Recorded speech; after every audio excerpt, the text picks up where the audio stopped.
तो hello friends, कैसे हो आप सभी लोग। आशा करता हूँ आप सभी लोग ठीक होंगे। लास्ट वीडियो में हम लोगों ने कुछ बेसिक अकाउंटिंग टर्म्स के बारे में जाना था। उन अकाउंटिंग टर्म्स में जो थे वो क्या क्या थे, तो हम लोगों ने अकाउंटिंग पीरियड का कॉन्सेप्ट जाना था, हम लोगों ने ट्रांजैक्शंस के बारे में जाना था और हम लोगों ने एसेट्स के बारे में जाना था। आज की वीडियो में हम लोग आगे बढ़ेंगे और कुछ और अकाउंटिंग टर्म्स के बारे में हम लोग जानेंगे। तो दोस्तों, मैं हूं सीएमए शुभम कुमार वर्मा और मैं आप लोगों के लिए बेसिक से लेकर के एडवांस अकाउंटेंसी की वीडियोस लेकर के आ रहा हूं। तो स्टार्ट करते हैं बिना किसी रुकावट के। Let's go.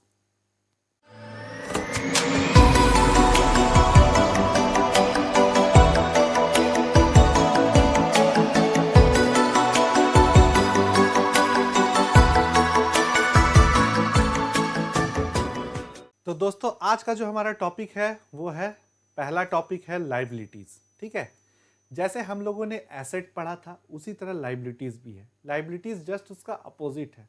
एसेट में क्या होता था कि हमारा रिसोर्स होता था, उससे हम लोगों को फ्यूचर में इकोनॉमिक बेनिफिट मिलता था। लाइबिलिटीज क्या होता है कि हमारी देनदारी होती, उससे हम लोगों को बेनिफिट होता था। इससे भी हम लोग को एक इनडायरेक्ट कॉन्टेक्स्ट में देखा जाए तो लाइबिलिटीज से भी हम लोगों को बेनिफिट मिलता है, लेकिन अप्रत्यक्ष रूप से देखा जाए तो लाइबिलिटीज क्या होती है, वो एक तरह की देनदारी होती है। ठीक है, अगर हमने किसी से कुछ लेकर के रखा है, इंटरप्राइज ने कुछ अमाउंट किसी को देनी है, फ्यूचर में कुछ अमाउंट सेटल करना है, तो वो कंपनी या फिर इंटरप्राइज की लाइबिलिटी होती है। ठीक है, तो लाइबिलिटीज का डेफिनेशन क्या है दोस्तों? लाइबिलिटीज आर ऑब्लिगेशन और debts that an enterprise has to pay some times in future. ठीक है, लाइबिलिटीज क्या है? एक ऐसी देनदारी है, एक ऐसा ऐसा कर्ज है जो कि इंटरप्राइज को कुछ समय के बाद फ्यूचर में पे करना होता है। ठीक है, जैसे यहाँ पे मैंने जो एग्जांपल लिया है उसमें देखिए, तिवारी सेठ बोल रहा है मेरे 20 लाख रुपए कब दोगे। ठीक है, मेरे 20 लाख रुपए किधर है? तो इसमें राजू की क्या हो रही थी, राजू ने क्या किए थे, इसके 20 लाख रुपए लेकर के कहीं इन्वेस्ट किए थे, जो कि कंपनी लेकर के भाग गई थी। तो वो राजू की देनदारी बन गई थी 20 लाख रुपए, तो वो उसकी लाइबिलिटी थी।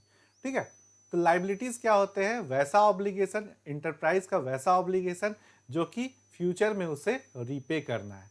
ऐसा नहीं कि वो ऑब्लिगेशन है वो लेकर के पैसा भाग जाए, ऐसा नहीं, उसको फ्यूचर में देना है, तो वो चीज़ें कंपनी और एंटरप्राइज की लाइबिलिटीज होगी। एग्जाम्पल के लिए लोन होता है, सन्ड्री क्रेडिटर होता है, आउटस्टैंडिंग एक्सपेंस होता है। लोन जो कि बैंक वगैरह से कर्ज पैसा जो लिया जाता है वो लोन हो गया। सन्ड्री क्रेडिटर्स और सन्ड्री पेबल एक तरह के टर्म है, इसके बारे में हम लोग आगे इसी आज ही के लेक्चर में हम लोग सन्ड्री क्रेडिटर्स के बारे में जानेंगे, वो क्या होते हैं। And outstanding expense, outstanding expenses वैसे खर्चे होते हैं जो कि खर्च कर दिए जाते हैं लेकिन उनका पैसा पेमेंट नहीं होता है। ठीक है, तो वैसे खर्चों को आउटस्टैंडिंग एक्सपेंसेस बोलते हैं। ठीक है, तो वो आपका लाइबिलिटीज होता है। ठीक है, अब जैसे एसेट दो तरह के होते थे, उसी तरह लाइबिलिटीज भी मेनली दो तरह की होती हैं। ठीक है, लाइबिलिटीज करेंट लाइबिलिटीज हो सकती है या नॉन करेंट लाइबिलिटीज हो सकती है। करेंट लाइबिलिटीज कौन सी लाइबिलिटी होती है? वैसी लाइबिलिटी जिनका कि सेटलमेंट एक अकाउंटिंग पीरियड में कर दिया जाता है। ठीक है, वैसा लाइबिलिटीज, वैसी देनदारी कंपनी की जिनका कि सेटलमेंट एक अकाउंटिंग पीरियड या उसके अंदर में कर दिया जाता है। जैसे आप मोबाइल लेते हैं, 6 महीना का अगर EMI करवाएं तो वो आपके लिए क्या हो गया, शॉर्ट टर्म लाइबिलिटी। लेकिन आपने अगर 24 महीना का करवा लिया तो वो क्या हो जाता है, आपका लॉन्ग टर्म लाइबिलिटीज। ठीक है, उसी तरह नॉन करेंट लाइबिलिटीज क्या होता है, जस्ट उसका अपोजिट। अगर आपने किसी कोई आपकी लाइबिलिटी जो है वो एक अकाउंटिंग पीरियड से ज़्यादा की है, आप उसको जो सेटलमेंट कीजिएगा वो एक अकाउंटिंग पीरियड से ज़्यादा टाइम में सेटल कीजिएगा, तो वैसी लाइबिलिटीज़ को नॉन करेंट लाइबिलिटीज़ कहते हैं। ठीक है, लॉन्ग टर्म लाइबिलिटीज़ भी बोला जाता है। तो इसका रियल एक एग्जांपल मैं आप दिखाने जा रहा हूँ आप लोगों को कि ये जो लाइबिलिटीज़ जो है वो हमारे फाइनेंशियल स्टेटमेंट में कहाँ पे शो की जाती है। जैसे मैंने कल लास्ट वीडियो में आप लोगों को बताया था कि एसेट को किस तरह से बैलेंस शीट में, फाइनेंशियल रिपोर्ट में दिखाया जाता है, उसी तरह हम लोग अभी देखेंगे कि लाइबिलिटीज़ कहाँ पे शो की जाती है। तो ये एक बैलेंस शीट है आपका टाटा स्टील लिमिटेड का, जो कि 31 मार्च 2023 के डेट का है। इसमें हम लोग देखेंगे कि लाइबिलिटीज़ कहाँ पे आती है। तो देखिए, लाइबिलिटीज़ का सेक्शन ये होता है, इक्विटीज़ एंड लाइबिलिटीज़। इसमें दो चीज़ें हैं, एक है इक्विटीज़ और दूसरा है आपका लाइबिलिटीज़। ठीक है, लाइबिलिटीज़ में दोनों आ जाते हैं, करेंट एंड नॉन करेंट। तो एक एक करके देखते हैं करंट में क्या क्या चीज़ें आती हैं और नॉन करंट में क्या क्या चीज़ें आती है। तो करंट लाइबिलिटीज़ में हमारा सबसे पहला पॉइंट है फिनेंशियल लाइबिलिटीज़। पहले हम लोग करंट लाइबिलिटीज़ देखते हैं, फिर हम लोग नॉन करंट लाइबिलिटीज़ को देखेंगे। तो करंट लाइबिलिटीज़ में हम लोग का सबसे पहले आता है फिनेंशियल लाइबिलिटीज़। तो फिनेंशियल लाइबिलिटीज़ क्या चीज़ें होती हैं, जैसे कि जो लोन्स वगैरह हो गए। फिनेंशियल लाइबिलिटी का होता है मतलब होता है कि पैसा, जहाँ पैसा से रिलेटेड लाइबिलिटीज़ है, ठीक है, जैसे बोरोइंग्स हो गया, जो लोन्स हो गया, तो वो सारी लाइबिलिटीज़ जो है वो फिनेंशियल लाइबिलिटीज़ के बोरोइंग फिनेंशियल लाइबिलिटीज़ में आती है और उन्हें बोरोइंग्स में दिखाया जाता है, ठीक है, बोरोइंग्स में। और ये जो फिनेंशियल लाइबिलिटी है ये करंट लाइबिलिटी मतलब वैसी लाइबिलिटीज़ है जिनका कि सेटलमेंट एक अकाउंटिंग पीरियड के अंदर ही कर देना है, ठीक है, एक अकाउंटिंग पीरियड के अंदर ही इसका सेटलमेंट हो जाना है, तो इन्हें हम शॉर्ट टर्म या फिर करंट लाइबिलिटीज़ के हेड में रखे हैं। उसी तरह है हमारा लीज लाइबिलिटीज़, ठीक है। नेक्स्ट है ट्रेड पेबल्स। ट्रेड पेबल्स क्या होते हैं, वो सन्ड्री क्रेडिटर्स जो होता है वही आपका ट्रेड पेबल्स होता है, ठीक है। सन्ड्री क्रेडिटर्स अभी हम लोग आगे हम लोग जानेंगे सन्ड्री क्रेडिटर्स क्या होता है। तो जो सन्ड्री क्रेडिटर्स होता है वही ट्रेड पेबल्स होता है और ये ऐसी लाइबिलिटी है जिसका कि सेटलमेंट एक अकाउंटिंग पीरियड के अंदर में कर दिया जाना है। नेक्स्ट है प्रोविजंस। प्रोविजंस क्या होता है भाई, तो प्रोविजंस क्या होता है, एक अकाउंटिंग में हम लोग का प्रोविजंस के बारे में तो अभी हम लोग और भी डिटेल में भी जानेंगे, लेकिन एक ओवरव्यू हम बता देते हैं। प्रोविजंस क्या होती है, प्रोविजंस वैसी चीज़ें होती है कि फ्यूचर में कुछ देनदारियां हैं आपको, ठीक है, तो आपको पता है कि फ्यूचर में आपको ये देनदारी है, तो उसके लिए आपने क्या करना है कि पहले ही अपने प्रॉफिट से कुछ पार्ट को निकाल करके रख लेना है और उसकी प्रोविजनिंग कर लेनी है कि हाँ इतने पैसे मुझे उस टाइम पड़ने हैं, तो इसलिए मैंने उतने पैसों को अलग करके रख लिया। तो ये होती है प्रोविजंस, ठीक है। तो वैसी चीज़ें, एक कॉन्सेप्ट होता है अकाउंटिंग में, कॉन्सेप्ट ऑफ कंजर्वेटिज्म। कंजर्वेटिज्म क्या कहता है कि anticipate no profit but recognise all losses.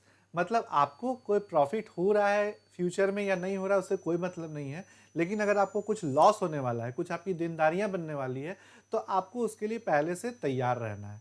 तो इसीलिए प्रोविजनिंग किया जाता है। तो प्रोविजंस क्या होते हैं कि वैसी देनदारियां जिसको कि हमें फ्यूचर में रिपे करना है, तो उसके लिए मैंने प्रोविजन पहले बना करके रख लिया। उसी तरह retirement benefit obligation. Retirement benefit obligation क्या होता है कि जब कंपनीज में वर्कर काम करते, कर्मचारी काम करते हैं, तो वो जब रिटायर करते हैं तो उनको बहुत सारे पैसे मिलते हैं, जैसे जीपीएफ के पैसे हो गए, जीएसएस के पैसे हो गए, पेंशन हो गया, एनपीएस हो गया, इस तरह के बहुत सारे पैसे जो है रिटायरमेंट के समय एम्प्लॉयज़ को मिलते हैं। तो वो सभी पैसे जो होते हैं वो क्या होती है, कंपनी की लाइबिलिटी होती है, ठीक है। अब अगर वैसे पैसे हैं, वैसे देनदारियां हैं, उस वो जो ऑब्लिगेशंस है, रिटायरमेंट ऑब्लिगेशंस है, वो अगर एक अकाउंटिंग पीरियड के लिए है तो वो आपका करंट लाइबिलिटीज़ में आ जाएगा। अगर एक अकाउंटिंग पीरियड से ज़्यादा का है तो वो नॉन करंट में आएगा। उसी तरह है आपका डेफर्ड इनकम और करंट लाइबिलिटीज़, इसके बारे में डिटेल में हम लोग आगे पढ़ेंगे, ठीक है। अभी मैं इसे छोड़ रहा हूँ, इसके बारे में डिटेल लेक्चर आगे मैं बनाऊंगा इसके बारे में, ठीक है। नेक्स्ट है अदर लाइबिलिटीज़। अगर कोई ऐसी लाइबिलिटीज़ इन सभी हेड्स में नहीं आती हैं तो वो अदर लाइबिलिटीज़ में आती है, ठीक है। उसी तरह सेम टू सेम आपका नॉन करेंट यानी कि लॉन्ग टर्म लाइबिलिटीज़ होती हैं। लॉन्ग टर्म लाइबिलिटीज़ में भी सबसे पहला आपका है फिनेंशियल लाइबिलिटी, ठीक है। फिनेंशियल लाइबिलिटीज़ के अंदर में बोरोइंग्स है, लीज लाइबिलिटीज़ है, डेरिवेटिव्स लाइबिलिटी है एंड अदर फाइनेंशियल लाइबिलिटीज़ है। जैसे यहाँ पे था उसी तरह यहाँ पे भी है, लेकिन ये सब लाइबिलिटीज़ जो है इनका सेटलमेंट जो है एक अकाउंटिंग पीरियड से ज़्यादा समय में करना है, इसीलिए ये जो है नॉन करेंट लाइबिलिटीज़ के हेड में आती है, नहीं तो इसे करंट लाइबिलिटीज़ के हेड में हम लोग रखते हैं। उसी तरह यहाँ प्रोविजंस है, तो वैसे प्रोविजंस जिनका कि सेटलमेंट जो कि लंबे समय के लिए है, तो इसलिए ये आपका नॉन करेंट लाइबिलिटीज़ में आ रहा है। फिर है आपका रिटायरमेंट बेनिफिट ऑब्लिगेशन। उसी तरह जैसे रिटायरमेंट बेनिफिट यहाँ आपका करंट लाइबिलिटीज़ में था, यहाँ नॉन करंट लाइबिलिटीज़ में है। बस ये दोनों में अंतर सिर्फ इतना है पीरियड का। ये सारी जो करंट लाइबिलिटीज़ है उनका सेटलमेंट एक अकाउंटिंग पीरियड के अंदर हो जाना है और इसका जो है एक अकाउंटिंग पीरियड से ज़्यादा में होना है, ठीक है, more than one accounting period,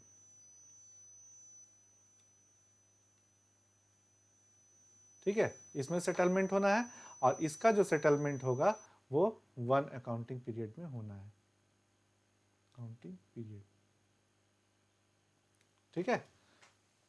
तो ये हम लोगों ने समझ लिया लाइबिलिटीज क्या होती हैं। अब हम लोग वापस आते हैं दोस्तों।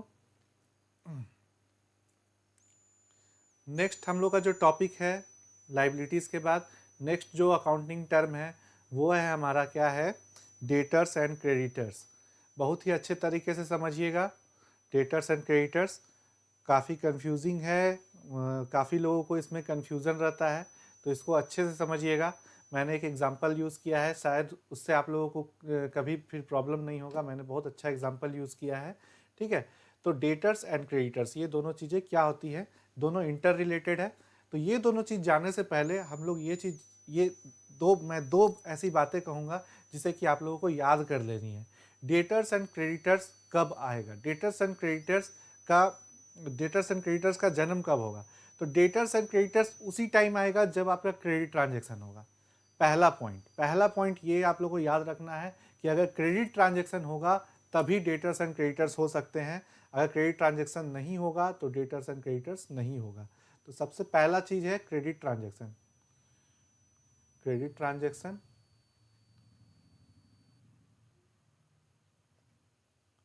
और दूसरा पॉइंट जो है आपका, दूसरा जो पॉइंट है वो है आप लोगों का कि ये हमेशा purchase and sale of goods and services से रिलेटेड होगा। याद रखिएगा, मैं जो बात बोल रहा हूं एक एक पॉइंट को ध्यान रखिए। परचेज और सेल, परचेज और sale of goods and services, ठीक है। तो दो बातें हैं डेटर्स एंड क्रेडिटर्स के लिए। सबसे महत्वपूर्ण क्या है कि पहला तो है क्रेडिट ट्रांजैक्शन होना चाहिए। अगर वहाँ कैश ट्रांजैक्शन होता है तो वहाँ पे डेटर्स एंड क्रेडिटर्स का कभी भी जरूरत नहीं पड़ेगा, ठीक है। लेकिन अगर क्रेडिट ट्रांजैक्शन होता है तब डेटर्स एंड क्रेडिटर्स आते हैं पिक्चर में, ठीक है। दूसरा बात क्या है, ये हमेशा purchase and sale of goods and service से रिलेटेड होगा। पहला पॉइंट क्या है, परचेज एंड सेल, खरीदना बेचना, ठीक है। क्या खरीदना बेचना, goods and services. Goods and services, company enterprise जो है वो सिर्फ दो चीज़ों पे ही डील कर सकता है, पहला गुड्स, दूसरा सर्विसेज। या तो वो गुड्स खरीद बेच करेगा या फिर वो सर्विसेज का आदान प्रदान करेगा, ठीक है। जैसे हमारी कंसल्टेंसी फर्म्स वगैरह होती है तो वो क्या करते हैं, अपनी सर्विस को प्रोवाइड करते हैं। टैक्स कंसल्टेंट्स होते हैं, जो सीएस होते हैं, वो सब क्या करते हैं, सर्विस प्रोवाइड करते हैं। लेकिन हमारे रतन टाटा, उन लोगों का क्या था, मैन्युफैक्चरिंग, जैसे स्टील मैन्युफैक्चरिंग का बिजनेस था, टाटा स्टील। तो वो लोग क्या करते थे, गुड्स पे डील करते थे। तो कंपनी या तो सर्विसेज पे डील करेगी या फिर गुड्स पे डील करेगी। तो जहां पे गुड्स और सर्विसेज का परचेज और सेल होगा वहां पे डेटर्स और क्रेडिटर्स का जन्म होगा, ठीक है। अब देखते हैं डेटर्स कब बनता है और क्रेडिटर्स कब बनता है, ठीक है। एक बार हम इसका डेफिनेशन पढ़ रहे हैं, ठीक है, उसके बाद एक एग्जांपल बताएंगे, उसके बाद मैं इसे इलेबोरेट करूंगा, ठीक है। आप लोगों को ये पूरी तरह से समझ में आ जाएगा, एकदम आप घबराइए मत, ठीक है। तो डेफिनेशन एक बार मैं इसे पढ़ देता हूँ। डेफिनेशन क्या है, डेटर्स आर पर्सन एंड और other entities who owe to an enterprise an amount for buying goods and services on credit। देखिए क्रेडिट का वर्ड आया, ठीक है। डेटर्स क्या होते हैं, वैसे पर्सन या फिर एंटिटीज होते हैं जिन्हें की कंपनी को कुछ देना होता है। किस चीज के लिए, गुड्स और सर्विस खरीदने के लिए। गुड्स और सर्विस खरीदने की वजह से किसी पर्सन को, किसी इंटरप्राइज को कुछ पैसे देने होते हैं फ्यूचर टाइम में, तो वो कंपनी के क्या होते हैं, डेटर्स होते हैं, ठीक है। उसी तरह क्रेडिटर्स क्या होता है कि क्रेडिटर्स आर पर्सन एंड और other entities who have to be paid by an enterprise. Have to be paid, यहाँ वर्ड है आपका, कहाँ चल गया मेरा mouse, have to be paid, ठीक है। हैव टू बी पेड, और यहाँ क्या था, ओ टू एन इंटरप्राइज, ठीक है। यहाँ पे ओ टू एन इंटरप्राइज मतलब इंटरप्राइज को मिलना है, और यहाँ हैव टू बी पेड यानी कि इंटरप्राइज को देना है, ठीक है। पर्सन एंटरप्राइज को मिलना है और यहाँ पे पर्सन एंटरप्राइज को, पर्सन और अदर एंटिटीज को कंपनी को देना है, ठीक है। तो दो कॉन्टेक्स्ट में इसको समझते हैं हम लोग। इसको समझेंगे अपने इंटरप्राइज के कॉन्टेक्स्ट में, हम लोग दूसरे के कॉन्टेक्स्ट में हम लोग को नहीं लेना देना है। हम लोग इसको अपने इंटरप्राइज के कॉन्टेक्स्ट में हम लोग को समझना है कि इंटरप्राइज के साथ क्या होगा, तब हम किस चीज़ को डेटर मानेंगे, किसको क्रेडिटर मानेंगे, ठीक है। तो हम लोग देखते हैं कि वैसे लोग जिन्हें, जो कि कंपनी को कुछ देने वाले हैं, तो वो डेटर्स होंगे, और वैसे लोग जिनको कंपनी को उन्हें वापस करना है तो वो क्रेडिटर होंगे। और ये हमेशा purchase and sale of goods and service से ही रिलेटेड होगा, बाकी चीज़ों के लिए नहीं होता है। अगर कंपनी कोई मशीनरी परचेज कर लेती है तो वो परचेज वो वहाँ पे क्रेडिटर नहीं क्रिएट होगा, ठीक है।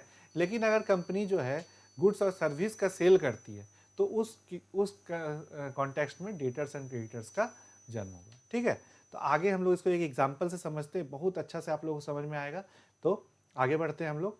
देखिए, आप लोगों ने एक मूवी देखी होगी फिर हेरा फेरी, ठीक है। उसमें ये दोनों महानुभाव को आप लोग जान रहे होंगे। ये है हमारे पप्पू जी और ये है हमारा तोतला सेठ, तिवारी सेठ, ठीक है। पप्पू क्या था, एक गुंडा था, ठीक है। वो क्या करता था कि तिवारी सेठ से हथियार खरीदता था और उसका यूज़ करता था, ठीक है। तो पप्पू जो है वो तिवारी सेठ से 20 लाख रुपए के हथियार खरीद के वो रखा हुआ था, ठीक है। 20 लाख रुपए का हथियार खरीद के पप्पू सेठ जो है वो रखा हुआ था। यहाँ हम लोग पप्पू सेठ को है इंटरप्राइज मानेंगे, ठीक है। हम लोग पप्पू जो है, पप्पू सेठ नहीं, पप्पू जो है उसे हम लोग एक इंटरप्राइज मानते हैं, ठीक है। ये क्या करता है, ये एक इंटरप्राइज है। ये तिवारी सेठ से क्या करता है, 20 लाख का हथियार खरीद के अपने पास रख लेता है, ठीक है। और वो पैसे लौटाता नहीं है। वो क्या करता है, ये 20 लाख रुपया हमारे राजू भाई साहब को दे देता है। ये राजू भाई इनके लिए बहुत अच्छा स्कीम लेकर के आते हैं, 21 दिन में पैसा डबल, ठीक है। तो देखिए, ये क्या करता है, 20 लाख रुपया इसे दे देता है। तो अब हमने आपको दो चीज़ें बताया था। पहला तो है क्रेडिट ट्रांजेक्शन। तो यहाँ पे तिवारी सेठ से ये जो गन्स खरीद रहा है वो उधार में ले रहा है, उसके लिए पैसा वो दिया नहीं है। तो यहाँ पे पहला तो कंडीशन फुलफिल हो गया कि क्रेडिट ट्रांजेक्शन है। दूसरा कंडीशन गुड्स एंड सर्विस में डील कर रहा है। ये जो पप्पू जो है, ये जो इंटरप्राइज है, इसका बिजनेस क्या है, गुंडागर्दी का। तो इसका बिजनेस में क्या क्या चीज़ इन्वॉल्व हो सकता है, गन्स इन्वॉल्व हो सकता है, मनी इन्वॉल्व हो सकता है, ठीक है। तो ये क्या करता है, गन्स इसके लिए गुड्स हो जाता है, ठीक है। तो गन्स ये खरीदता है इसे तिवारी से 20 लाख रुपए का और वो देता नहीं है। तो दूसरा कंडीशन भी फुलफिल हो गया कि पहला कंडीशन क्या था कि क्रेडिट ट्रांजेक्शन होना चाहिए, तिवारी से गन्स लिया है उधार में, तो पहला कंडीशन फुलफिल। दूसरा कंडीशन क्या है कि गुड्स एंड सर्विस पे डील होना चाहिए, ठीक है। गुड्स एंड सर्विस का परचेज और सेल होना चाहिए। तो ये जो है पप्पू जो है, जो इंटरप्राइज जिसको हम लोग मान रहे हैं, इसका बिजनेस क्या चीज़ का है, इसका बिजनेस है गुंडागर्दी। तो गुंडागर्दी में क्या यूज़ होता है, तो हथियार यूज़ होता है। तो हथियार इसके लिए क्या हो गया, गुड्स हो गया। तो इसीलिए ये गुड्स पर डील किया, तो दोनों कंडीशन फुलफिल हो गया। तो ये जो तिवारी सेठ है, इसको क्या है, पैसा मिलना है पप्पू से, ठीक है। तो तिवारी सेठ जो है वो पप्पू के लिए क्या बन जाता है, क्रेडिटर बन जाता है, ठीक है। तिवारी सेठ जो है, पप्पू हम लोग इंटरप्राइज है, पप्पू के कॉन्टेक्स्ट में सोच रहे हैं। तो पप्पू जो है, पप्पू के कॉन्टेक्स्ट में तिवारी सेठ जो है वो क्या है, क्रेडिटर है। क्योंकि पप्पू को क्या करना है, तिवारी सेठ को 20 लाख रुपए लौटाने हैं। उसने उसके गुड्स खरीद के गुड्स ले लिए हैं, लेकिन उसका पैसा नहीं दिया है, तो उसको 20 लाख रुपया लौटाना है। तो तिवारी सेठ क्या हो गया, पप्पू के लिए क्रेडिटर्स हो गया, ठीक है। उसी तरह जो हमारा राजू है, ये क्या करता है, राजू क्या है कि एक कंपनी है जो कि इन्वेस्टमेंट का काम करती है। इसको हम लोग मान लेते हैं ये कंपनी है, राजू एक कंपनी है जो कि लक्ष्मी चिट फंड, मान लेते हैं कि यही लक्ष्मी चिट फंड है हम लोग का। तो ये जो है क्या करता है कि पैसा का मतलब इन्वेस्टमेंट करता है और उसका रिटर्न देता है, ठीक है। तो यहाँ पे क्या होता है, ये लालच में क्या करता है, राजू को पैसा दे देता है, ठीक है। तो हमने इसमें पहला, राजू को क्या करता है, ये पैसा देता है 20 लाख रुपया। राजू क्या करता है, इससे पैसा 20 लाख रुपया लेता है कुछ समय के लिए और बोलता है कि बाद में इंटरेस्ट के साथ मैं इसे वापस करूंगा, ठीक है। तो राजू इससे पैसा लेता है और राजू का काम क्या है, राजू का बिजनेस क्या है, वो इन्वेस्टमेंट का काम करता है और इसका भी बिजनेस क्या है, गुंडागर्दी का। तो ये जो है पैसा का लेन देन का इसका काम है ना। और राजू का भी काम पैसा का लेन देन का है। तो हम लोग का दो चीज़ है, दो कंडीशन हम लोग को ऑलवेज देखना है। पहला कंडीशन की क्रेडिट ट्रांजेक्शन होना चाहिए। तो राजू जो है इससे 20 लाख रुपया लेता है और वो लेता है उधार पे लेता है, क्योंकि उसको चुकाने हैं। ये जो है पैसा इसको 20 लाख रुपया देता है, ठीक है, उधार पे देता है, क्योंकि इसको 20 लाख रुपया कुछ टाइम के बाद वापस मिलना है, ठीक है। तो उधार पे देता है। दूसरा चीज़ गुड्स एंड सर्विस पे डील होना चाहिए। तो ये गुंडा है, इसका बिजनेस क्या है, आपका हथियारों का बिजनेस है, पैसों का लेन देन का बिजनेस है। तो पैसा इसके लिए क्या हो गया, गुड्स हो गया, ठीक है। इसके लिए पैसा क्या हो गया, गुड्स हो गया। तो पैसा इसको देता है, उधार में पैसा देता है, ठीक है। उधार में इसको पैसा देता है राजू को, और राजू को इसको लौटाने होते हैं, तो राजू इसके लिए क्या बन जाता है, डेटर्स बन जाता है। ठीक है, पप्पू के लिए राजू क्या होता है, डेटर्स बन जाता है। ठीक है, तो पप्पू हमारा एक इंटरप्राइज है, हम लोग इंटरप्राइज मानते हैं। तो पप्पू क्या करता है, 20 लाख रुपया राजू को देता है इन्वेस्ट करने के लिए। राजू 20 लाख रुपया उधार में लिया हुआ होता है पप्पू से। तो जब तक ये उधार में रहता है तब तक ये पप्पू का क्या है, राजू जो है पप्पू का डेटर्स बन जाता है। ठीक है, तो यहाँ पे कॉन्सेप्ट डेटर्स एंड क्रेडिटर्स का आई थिंक आप लोगों को क्लियर हो गया होगा। एक बार मैं फिर से रिकॉल कर देता हूँ। यहाँ पे तीन हमारे कैरेक्टर हैं। पहला कैरेक्टर है हमारा पप्पू, जिसे कि हम लोग एक इंटरप्राइज, एक कंपनी मानते हैं। दूसरा जो कैरेक्टर है वो है तिवारी सेठ, जो कि पप्पू को माल सप्लाई करता है। और तीसरा जो हमारा कैरेक्टर है राजू, जो कि जिसको कि पप्पू माल सप्लाई करता है। ठीक है, तिवारी सेठ से माल लेता है और राजू को माल सप्लाई करता है। तो तिवारी सेठ से उधार में माल लेता है 20 लाख रुपया का, तो तिवारी सेठ जो है राजू का क्या बन जाता है, क्रेडिटर बन जाता है। और सॉरी, पप्पू का, तिवारी सेठ जो है वो पप्पू का क्रेडिटर बन जाता है, और पप्पू राजू को माल सप्लाई करता है, पैसे सप्लाई करता है। तो राजू क्या हो जाता है, पप्पू का डेटर्स बन जाता है, क्योंकि राजू से उसको पैसे मिलने हैं। ठीक है, तो यहाँ इस एग्जाम्पल से आई थिंक आप लोगों को बहुत अच्छे से समझ में आ गया होगा कि डेटर्स एंड क्रेडिटर्स क्या होते हैं। ठीक है, तो आज की वीडियो में यहीं तक दोस्तों। नेक्स्ट वीडियो में हम लोग कुछ और कॉन्सेप्ट्स के बारे में जानेंगे। तब तक के लिए धन्यवाद।